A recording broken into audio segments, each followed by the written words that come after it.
Welcome to the Holyland Dispatch podcast.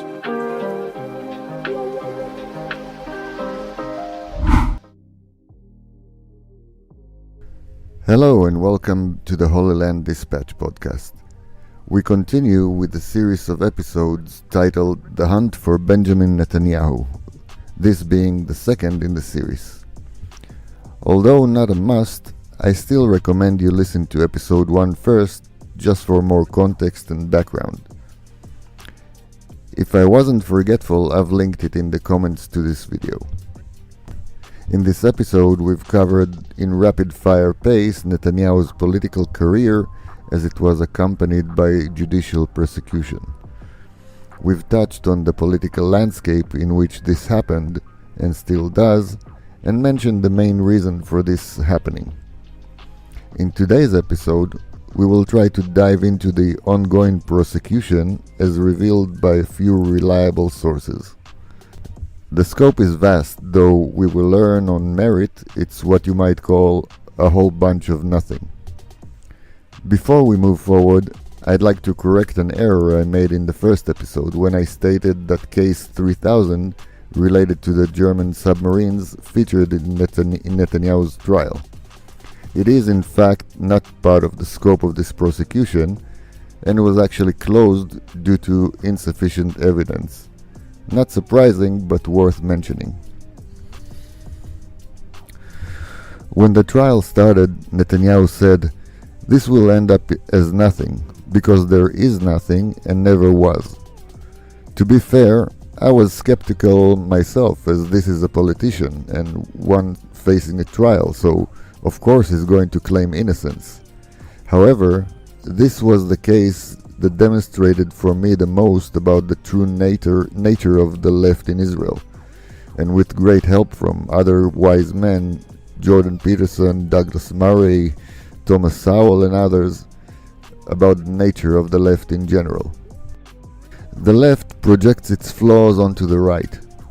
They claim that the right can't admit defeat and accept the results of elections. The fact is that the right in Israel keeps winning elections for the last 15 years more or less, and has won the majority of elections since the late 70s. The left's failure to bring forth worthy candidates made it increasingly necessary to take the fight to another arena. The arena is the courts, where they enjoy an eternal home court advantage, pun intended. And so, when an extremely popular candidate comes forth in Benjamin Netanyahu, they did whatever they could to go after him. We outlined the partial list of accusations leveled at him with no success. Now it's time to look at what might turn out to be their last chance. We're going to look at the Bibi trial, as it manifests via what we call the thousands cases, which is a name that wasn't randomly selected. Netanyahu stands on trial on 3 major cases: the 1000, the 2000, and the 4000 cases. Let's start with the allegations as they are detailed in these cases. Case 1000. We briefly mentioned this in the previous episode. The main claim in this case is that between 2011 and 2016, Netanyahu received presents from 2 businessmen, Arnon Milchan and James Packer, totaling in roughly 700,000 shekels. In return, the prosecution claims he worked to further their business interests. The felony named in the case is translated to fraud and breach of trust. Case 2000. This case revolves around the supposed relationship between Netanyahu and the then publisher and main stakeholder of Yediot Achronot newspaper, Arnon Moses. The main allegations in the case are that Moses offered Netanyahu a much more positive coverage of him and his family in the paper, and in return, Netanyahu was allegedly willing to promote legislation that would place limitation on a breaking competitor in Israel Hayom, thus helping Moses' business interests. The felony in the case is again fraud and breach of trust. Case 4000. This case covers a few subtopics. The first three allegedly involve the chairman of the Ministry of Media at the time, Shlomo Filber, and Shaul Elovich, then the controlling stakeholder of Bezeq Communication Company. It is related to business deals, the way they were closed, as well as some leaks, etc. The fourth one levels the accusation against Netanyahu that in return for what they dub favorable coverage or exceptional coverage in the Israeli website Walla, which was also controlled by Shaul Elovich, Netanyahu interfered in regulatory processes to benefit Elovich's interest in this capacity as the controlling person over Bezeq. Complicated, but it is what it is. The felony named in the case is again fraud and breach of trust, but this time they threw in bribery too. There are more nuances, of course, to these cases, but they all translate eventually to hot air. Some of those nuances will come out through the commentary I want to share with you now, but before I do, I want to credit the sources I'm mostly relying upon. Professor Talia Einhorn is a professor emerita of law from the University of Ariel, an experienced practitioner and a member of the committee that consults the state when hiring senior state servants. Professor Einhorn follows the trial closely and attending sessions and provides valuable analysis. Eli Zipori is a journalist who follows the trial perhaps more than any other in his field and reports on it daily. Kineret Barashi is a lawyer and a TV host. She represented the first woman who complained about sexual assault by the Israeli President Moshe Katsav. Kineret and Eli Zipori work together to bring live updates from the Netanyahu trial sessions. I dare say that there are no people willing to talk who are as close to the happenings in the trial as the aforementioned. The left-leaning media channels barely report on the trial, and when they do, it's brief, colored in lefty misleading colors bordering on outright lies. Not only did Zipori and Barashi provided daily updates, they dove into the cases head first and cross-referenced testimonies with media reports and leaks from investigations, as well as related events, to bring certain things to light. The trial started on May 24, 2020, and the prosecution initially named over 300 witnesses. An attempt to run a play-by-play on the trial will take long, probably 5 years plus. Instead, I want to use a piece written by Professor Einhorn, which details some of the many flaws in the process. I want to use as gentle a language as possible, but some of those things brought to light through the coverage of the trial seem like outright crimes committed by the prosecution and others. On December 6, 2024, almost a year ago to the day, Professor Einhorn writes, Prime Minister Netanyahu was indicted in January 2020 for offenses in 3 cases. Case 4000, bribery, fraud and breach of trust. Case 2000, breach of trust. And case 1000, breach of trust. Ahead of the start of the defense case, a very concise summary of the prosecution case is provided below. The basic law of the government stipulates that a criminal investigation against the Prime Minister must be opened with the approval of the Attorney General. Instead of the required approval, blackened protocols were submitted that do not indicate the scope and content of the approval.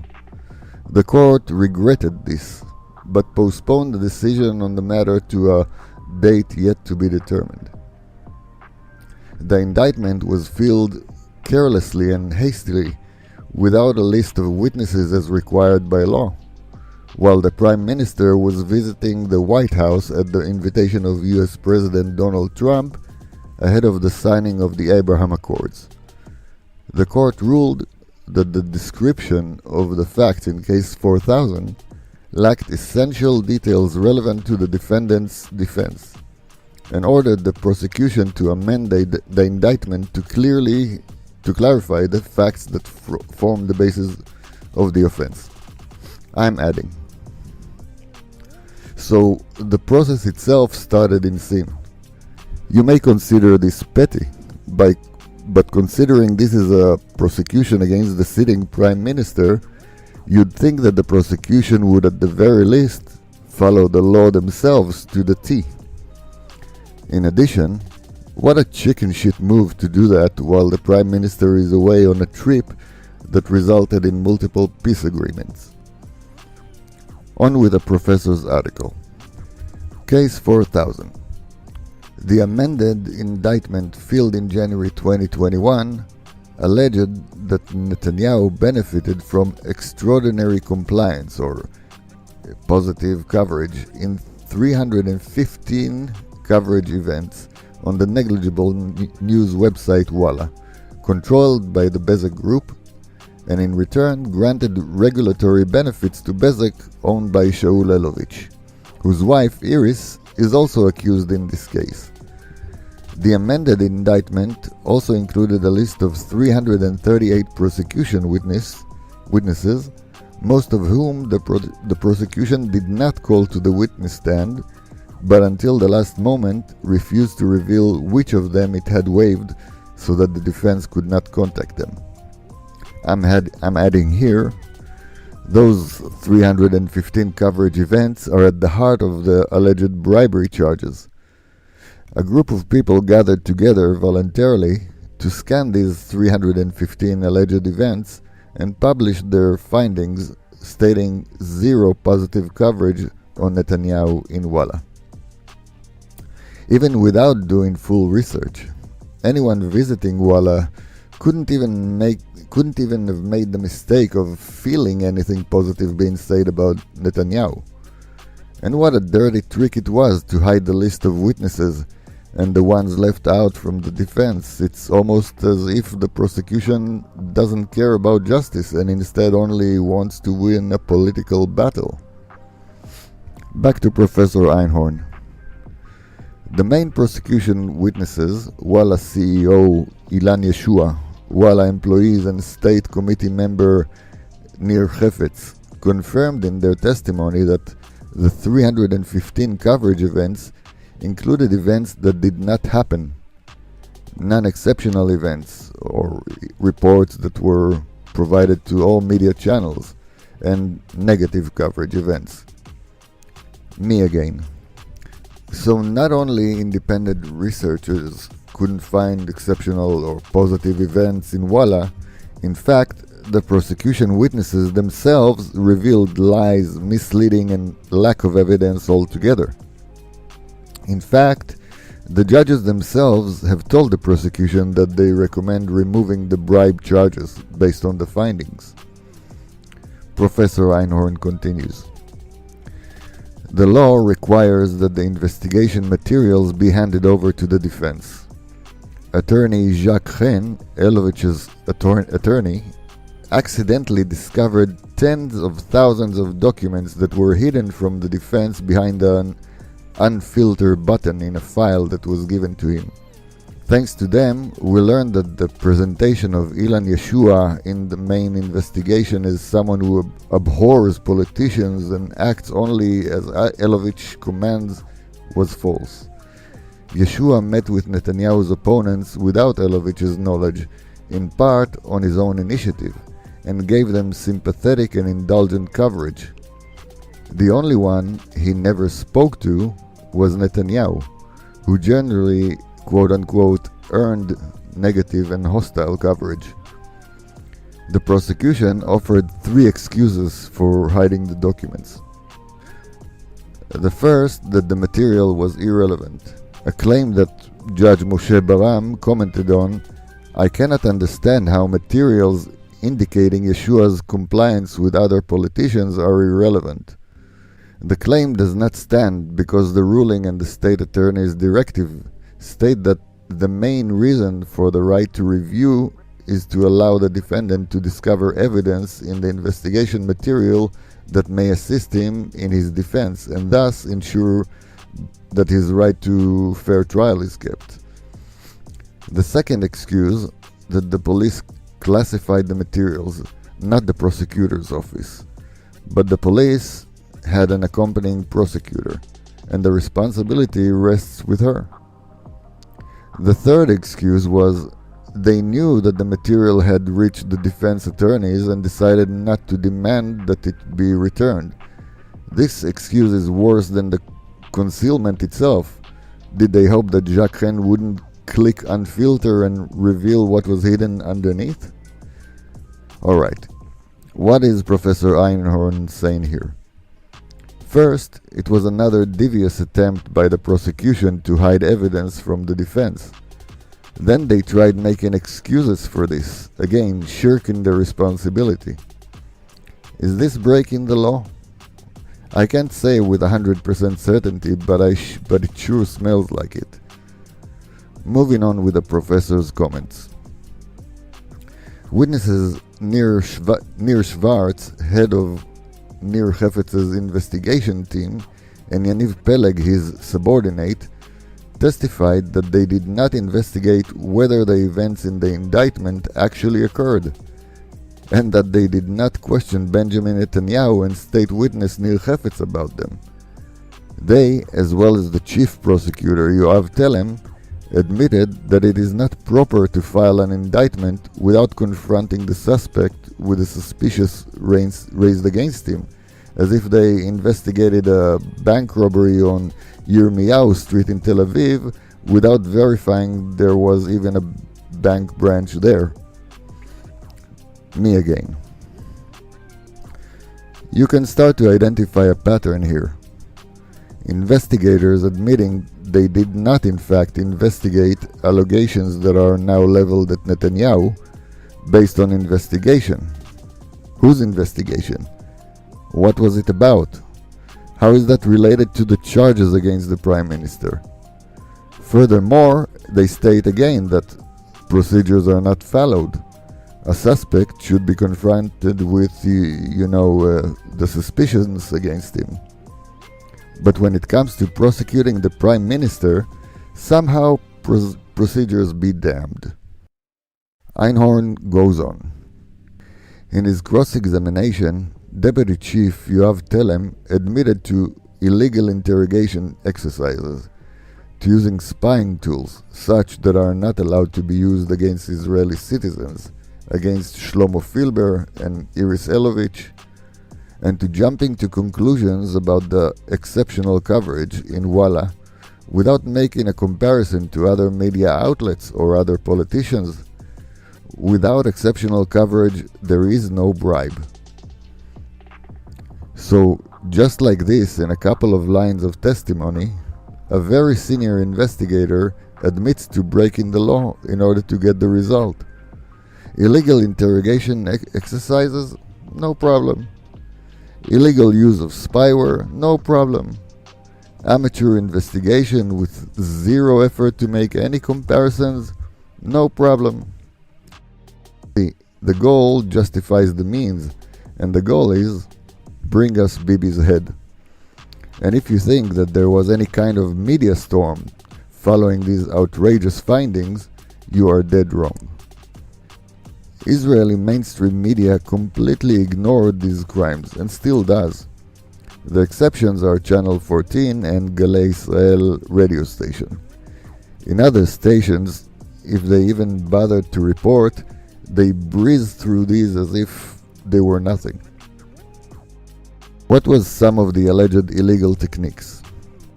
Let's talk about Iris Elovich, a woman in her early 60s, arrested before dawn, dragged to be interrogated in a police station for hours. Then, when her interrogation session ended, she was taken from one lockup facility to another under the pretense of no available bunks, ending up exactly where they wanted her, in a cell with a police plant who tried to milk her for info. Interrogators used Shaul Elovich's son to pressure him by threatening to ruin his family. Conversations between Elovich and his son in a conference room was tapped. Shlomo Filber's phone was breached illegally using a cyber tool. All of those were widely reported by Mr. Zipori and Kineret Barashi and were wholly ignored. Let's get back to Professor Einhorn's article. She says, Director General of the Ministry of Communication Avi Berger, the Director General who was followed by State Witness Shlomo Filber, and the Chairman of the Cable and Satellite Council, Dr. Ifat Ben-Chai Segev, testified that there was no consideration or regulatory benefit. Netanyahu's lone signature on what was called the Bezek-Yes merger was a signature of compliance required by law itself. After all, the relevant regulators, including the Attorney General of the Ministry of Communications, the head of Competition Authority, and the chairman of the Cable and Satellite Council, had already approved the deal without his involvement. Attorney Ben Tzur proved from the phone records, which were in possession of the investigators, that the meeting in which Netanyahu supposedly instructed Shlomo Filber to do good to Bezek did not take place and was only planted in his mind by the prosecution during the investigation. One of many investigations that were not recorded in violation of the law. The prosecution's attempt to declare during the trial the prosecution witnesses Filber and Dr. Ben-Chai Segev as hostile witnesses, hostile to the truth, as it put, was unsuccessful. If the prosecution had believed in the huge sums that were leaked to the media as regulatory benefits, but for some reason were not mentioned in the indictment, it would have had to sue not only the Elovich couple, but also the corporations that allegedly benefited from their actions and seize the value of the benefits as required by the state attorney's instructions. Its failure to do so indicates its own lack of belief in the allegations in the indictment. The judge's proposal to the Attorney General's office to withdraw the bribery charge in Case 4000 was rejected by the Attorney General. In this paragraph, what stands out to me the most are the arrogance of the prosecution, as well as its apparent dishonesty, not to say deviousness. First, let's talk briefly about that meeting that Professor Einhorn referred to. Part of the allegations includes a claim that Shlomo Filber met with Netanyahu, and during that meeting the Prime Minister instructed him on how to perform his part of the alleged bribe. The problem is that there is absolutely no evidence that such a meeting took place. The respective calendars contradict it, and as she mentioned, even using cell phone records, no such meeting could have been established. So where did that come from? Shlomo Filber went through a very rough interrogation, including a physical search, which he claims crossed the line between necessity and sexual harassment. His claim was rejected by the court, but there is no doubt that he was treated very harshly in order to turn him into a state witness. During these investigations, he was coaxed to first bring this story up, which he quickly retracted. As we know, even the judges tired of the bribe accusation and recommended the prosecution takes it off the table. So after we discussed the deviousness of the prosecution, now we witness their utter arrogance when they reject the judge's recommendations, even in light of all the evidence pointing to absolutely no bribe. We continue with Professor Einhorn's text. Case 2000. According to the indictment, Arnon Noni Moses, the controlling shareholder and chairman of the board of directors of the Yediot Achronot group, suggested to Netanyahu that he improves his coverage and that of his family members, and in return Netanyahu would allow the circulation of the competing newspaper Israel Hayom to be limited. The trial proved that there were members of Knesset who wanted to adopt a bill drafted by Yediot Achronot's lawyers to prevent the distribution of the free newspaper. They received very sympathetic coverage from Yediot Achronot, for whom the limiting circulation of the competitor was worth a fortune. In contrast, Netanyahu, who wanted to open the media market to additional players, only conducted sham negotiations with Moses. In practice, he bought time until he managed to dissolve the Knesset to prevent the adoption of this anti-democratic law. Netanyahu also could not have provided the goods himself, since he did not own Israel Hayom. Moses was accused of offering a bribe, and Netanyahu was accused of fraud and breach of trust, claiming that he did not stop the talks with him sooner. Instead of receiving a reward for his efforts to open the media market, Netanyahu received an indictment, while those who worked to limit the distribution of Israel Hayom in contradiction with Moses and received compensation were not even investigated. So somehow Netanyahu, working against Arnon's Moses' interest, was interpreted as fraud and breach of trust, while others who cooperated with Moses were not even looked at. Not only is that a two-tier prosecution, it's another example of the outrageous weaponization of the judiciary against Netanyahu. Back to the professor. Case 1000. We have seen an upside-down world. Netanyahu, who invests day and night in working on the affairs on the part of people in the state, is presented as a hedonist who received gifts of cigars and bottles of champagne over 3 years in the amount of 776,691 shekels from Arnon Milchan and James Packer. In the examination of the main witness Hadass Klein by attorney Amit Haddad, it became clear that the imaginary amount, which reflected the vast majority of purchases of champagne and cigars of various types offered to Milchan and Packer's many guests, was based solely on Klein's testimony, which was not supported by forensic evidence, delivery notes, original receipts, or additional testimony, as also emerged from Milchan's testimony, given in the presence of the attorneys and lawyers in a visual conference in England. The gifts amounted to gifts for holidays and birthdays over 6 years, in a total amount that is less than a tenth of the above amount. The stories about jewelry supposedly given to Sarah Netanyahu have also not been proven. A pair of earrings allegedly given to her were intended for a woman with pierced ears, but Mrs. Netanyahu does not have pierced ears. So here, the prosecution is relying on a single testimony from a single person who couldn't produce a single evidence to support her ridiculous claims. Milchan himself denies it, and there were holes in her story, well, not holes, but caverns.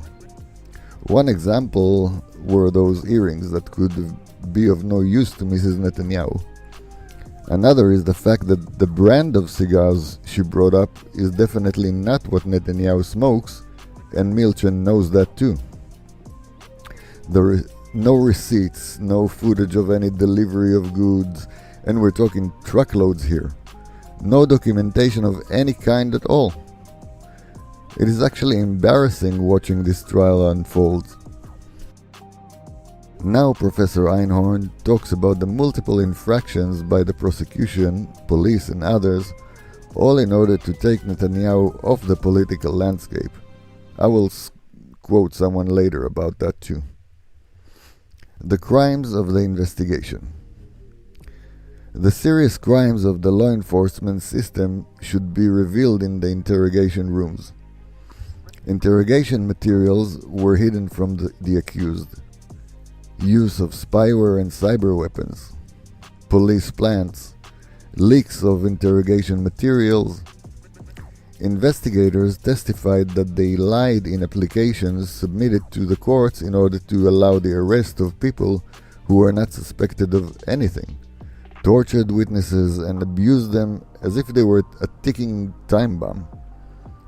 Nir Hefetz suffered from being deprived of blood pressure medication, from starvation, from sleep deprivation, from bed bugs that caused itching and blisters, from the threat of destroying the family, from spending the night in the company of security prisoners who threatened him. Iris Elovich suffered from spending the night in the company of rats, from being moved from one detention center to another, from threats about her husband's health if she did not give a version, from the interrogation of her elderly and sick mother. Elovich's close associate suffered from knowingly making a false statement to the court, allegedly being suspected of money laundering, intimate requests during the investigation unrelated to the case. Shaul Elovich suffered from seizing family property without a warrant, from abusive interrogations, from financial ruin and physical exhaustion. Shlomo Filber suffered from humiliation, from threat that he would not be allowed to attend his son's bar mitzvah, from memory implantation. Netanyahu's chief of staff, David Shiran, from spying and memory plantation. The investigators did not seek the truth, but rather the extraction of a version that would echo what they wanted to hear, namely incriminating material against Prime Minister Netanyahu. It was reported that Commissioner Roni Alshich, who publicly boasted that he had read every word of the investigations, referred to the Prime Minister's entourage as a criminal organization. The police officers testified that everything was done under closed daily supervision of the prosecutor's office. Neil Schwartz testified that hundreds of police officers and dozens of prosecutors were recruited for this mission, and all at our expense. This is an interim summary. The criminal justice system in Israel needs a fundamental overhaul. The presumption of innocence of the accused has not been fully established. During the prosecution's case, the prosecution failed to prove a single offense and is now hoping to build the defense's case in the Arabian Nights cases. I will also add that in Israel the principle of the fruit of the forbidden tree does not apply.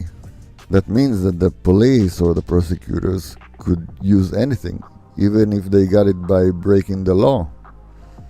The list of apparent criminal offenses used to incriminate a prime minister seems like fiction, but they are as real as they come. And now comes the question, why? Let me quote Commissioner Roni Alshich, who was mentioned previously by the professor. He stated that no one could have guessed that he, Netanyahu, would not resign. In light of everything we learned, I think he just gave us the answer. Why? Because it has absolutely nothing to do with non-existing bribes or the bogus offense called fraud and breach of trust. They have no evidence, no reliable witnesses. So why? The answer is simple. They mounted this judicial attack on Netanyahu, assuming he'd crumble and resign. Too bad for them, he is made of a different cloth. With the great help of Eli Zipori, Kineret Barashi, and as exemplified here by Professor Talia Einhorn, all of whom know more about this trial than anyone outside the judicial system, we now know. Well, that was quite long, but I hope it was eye-opening. Next time, we will discuss the request for pardon, speculate on the results of the president's decision about it, and the future of Netanyahu as well as the state of Israel. Until then, thank you very much for listening to the Holyland Dispatch podcast. God bless.